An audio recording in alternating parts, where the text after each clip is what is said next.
You like and subscribe to my channel for more hadiths.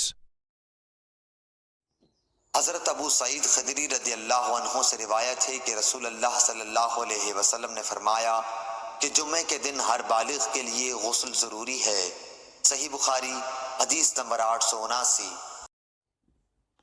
لیث بن سعد نے عقیل کے واسطے سے بیان کیا، ان سے ابن شہاب نے کہ صائب بن یزید نے انہیں خبر دی کہ جمعے کی دوسری اذان کا حکم حضرت عثمان بن عفان رضی اللہ عنہ نے اس وقت دیا جب نمازی بہت زیادہ ہو گئے تھے، اور جمعے کے دن اذان اس وقت ہوتی جب امام منبر پر بیٹھا کرتا تھا۔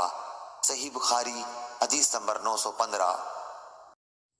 لیث بن سعد نے عقیل سے بیان کیا، ان سے ابن شہاب نے، انہوں نے کہا کہ مجھے سعید بن مسیب نے خبر دی اور انہیں ابو ہریرہ رضی اللہ عنہ نے خبر دی کہ رسول اللہ صلی اللہ علیہ وسلم نے فرمایا، جب امام جمعے کا خطبہ دے رہا ہو اور تو اپنے پاس بیٹھے آدمی سے کہے کہ چپ رہ، تو تو نے خود ایک لغو حرکت کی۔ صحیح بخاری حدیث نمبر 934۔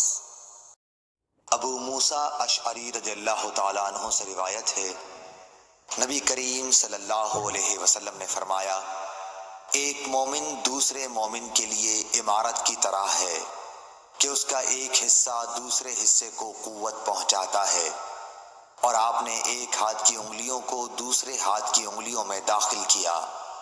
صحیح بخاری حدیث نمبر 481۔